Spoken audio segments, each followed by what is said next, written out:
Hey guys, Dr. Bodle here. Hope you're doing well and thanks for hanging with me today.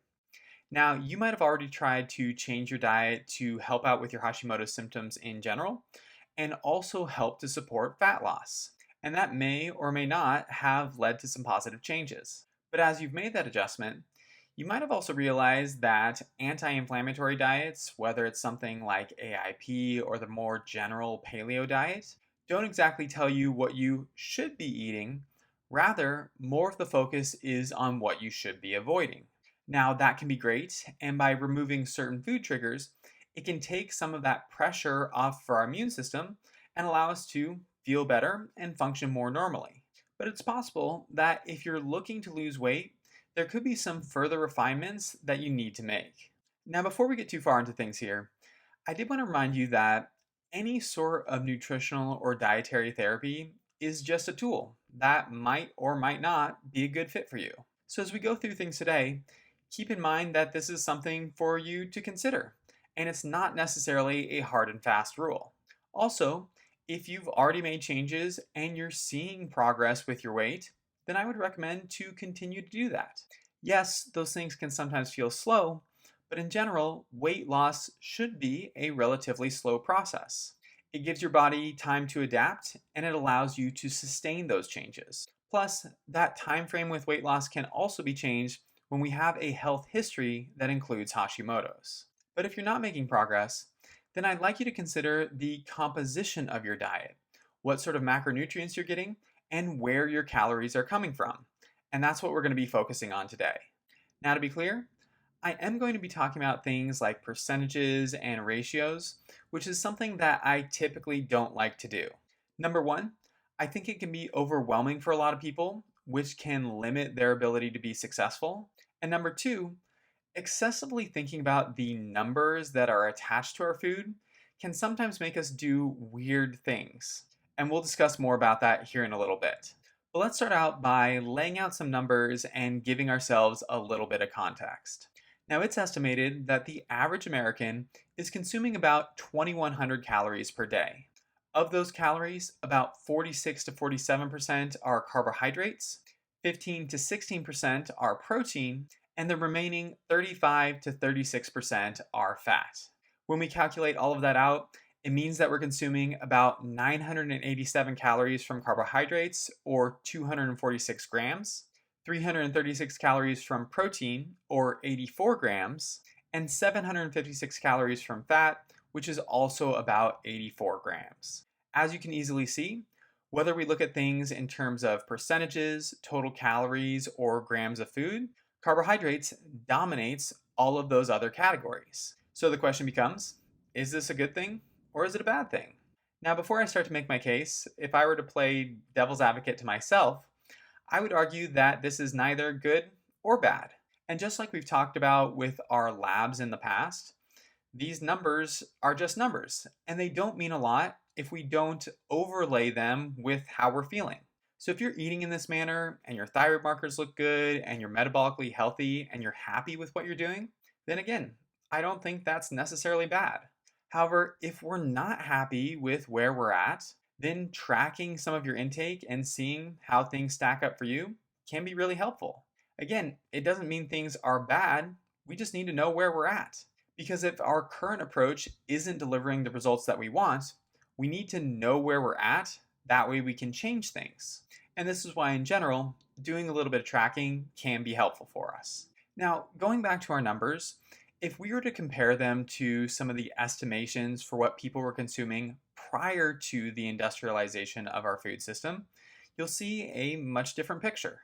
Estimates here include people getting about 19 to 35% of their calories from protein. And instead of 46 to 47% of their calories coming from carbohydrates, it's more likely that that intake was closer to 22% up to 40%. In fact, one researcher described this general trend as protein being elevated at the expense of carbohydrates.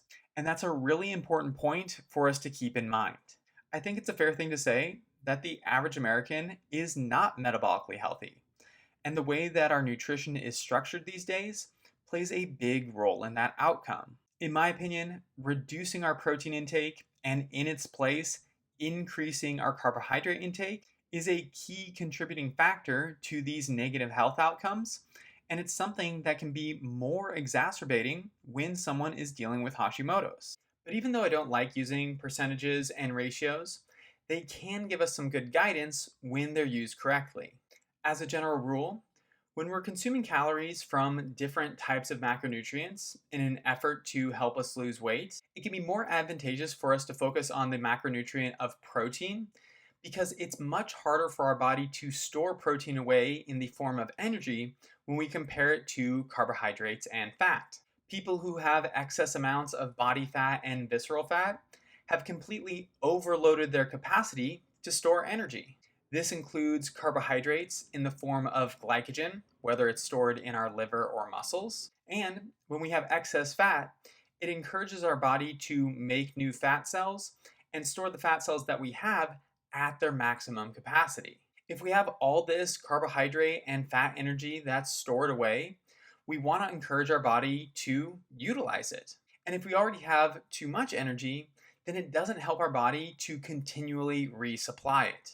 So if we go back and take a look at the average American's macronutrient intake, we can create a neat little ratio by taking the amount of protein they're consuming in grams and dividing it by the total amount of carbohydrates minus the fiber and add that to the total grams of fat. So once again, it's the grams of protein divided by the combined amount of carbohydrates and fat. Now, although there isn't an exact cutoff point here, the research does suggest that if we have a higher ratio of protein to carbohydrates and fat, the more likely we are to access that stored energy in our body, and that can promote better weight loss. A good estimate is that if that protein to carbohydrate and fat ratio is above 1, then we're more likely to lose weight. However, if that ratio is below 0.8, then we're more likely to gain weight. Of course, finding ourselves somewhere in between is more of a maintenance approach.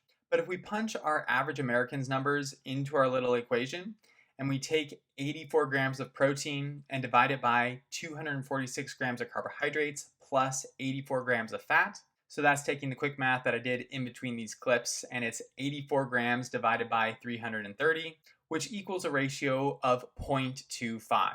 Which, as we can easily see, is far below our general estimation for what would be more encouraging to weight gain.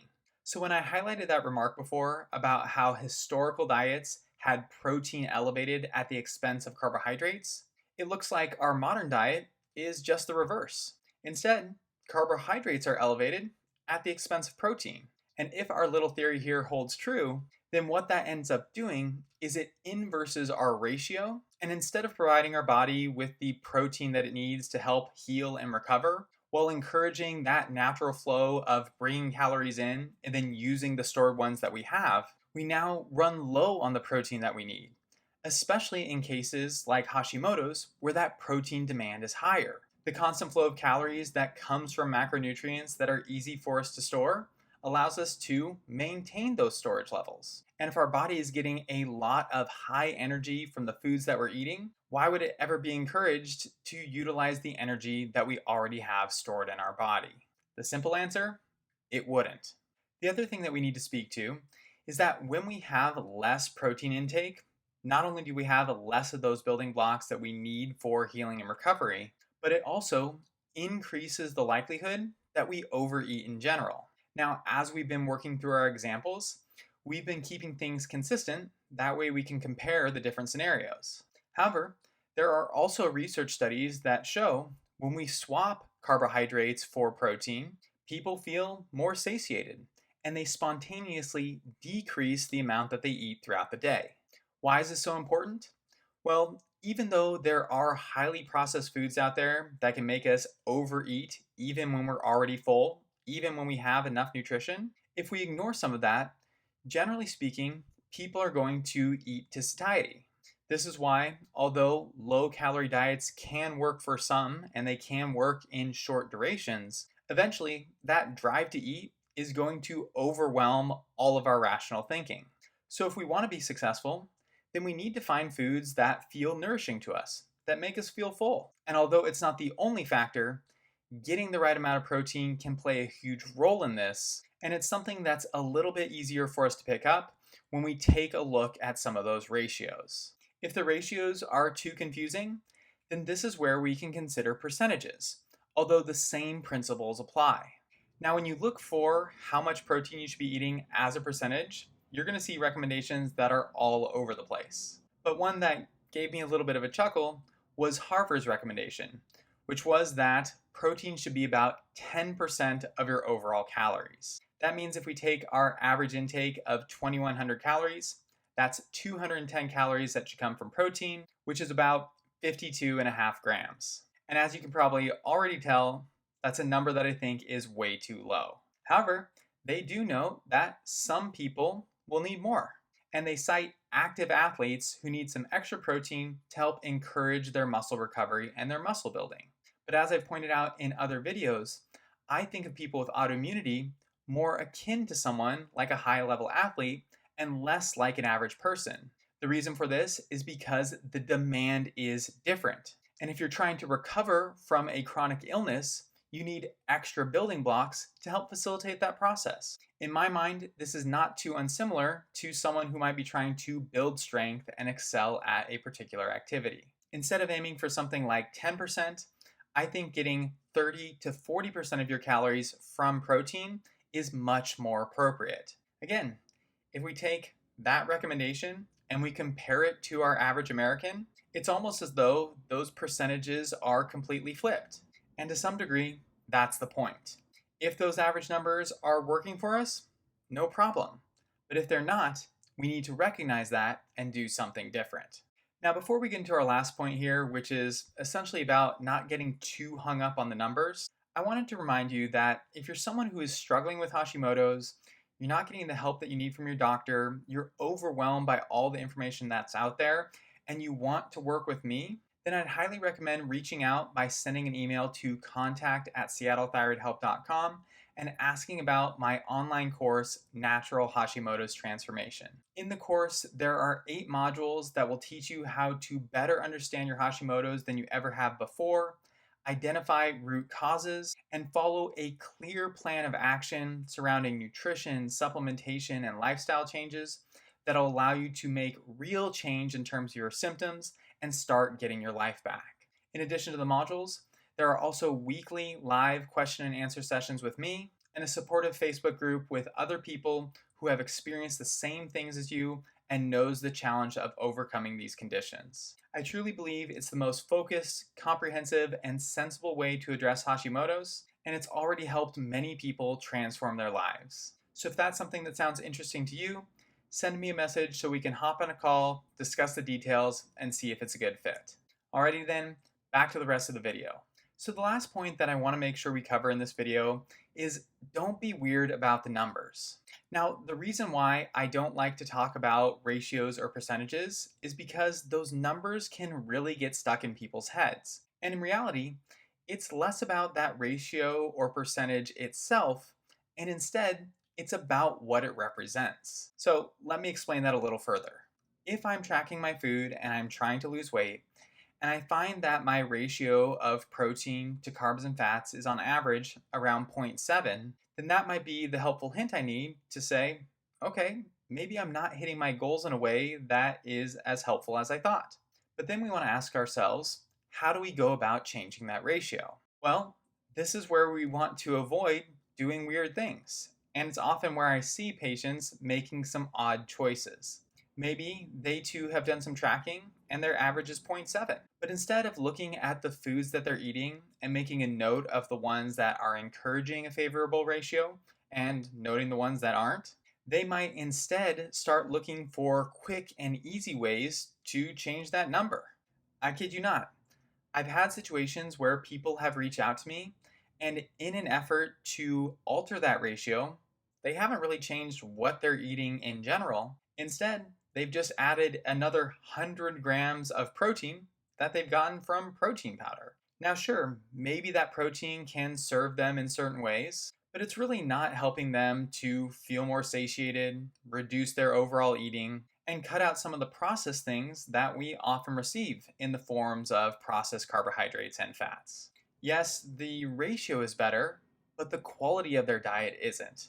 So by doing something weird, by adding in a bunch of extra protein powder when it may or may not be needed, they've manipulated the numbers, but they really didn't evaluate their diet. And if I were to guess, it probably didn't lead to better outcomes. I mean, in the end, that's why we're using this ratio, to give us some guidance and allow us to have better outcomes. But we're not going to achieve that if we don't take a holistic look at what we're eating. Other things I've seen is people using a large amount of alcohol sugars or artificial sweeteners, or potentially selecting a ton of processed low-fat foods. So these two strategies are reducing the number on the bottom half of our ratio. Same thing results, that ratio goes up. But the problem here once again is that we're using a lot of processed foods to try to change that number, but that number really isn't what we should be chasing. Instead, as I alluded to before, we really want to look at each one of the foods that we're selecting for our different meals. Does it have a good ratio? If yes, then we want to include more foods that are similar to that food on a more regular basis. Essentially, we want to swap some of those processed carbs for foods that are higher in protein, and then we want to determine what we run better on. Do we feel better with more carbohydrates and less fat, or more fat and less carbohydrates, or maybe a balance of the two? Generally speaking, when I'm working with people, we sometimes find that people with higher fat tend to enjoy that because it provides a little bit more satiety, while on the flip side, some individuals who like to be more active usually prefer a little bit of a higher carb intake. Either way, you can play around with those, and in the end, you just want to be mindful of both.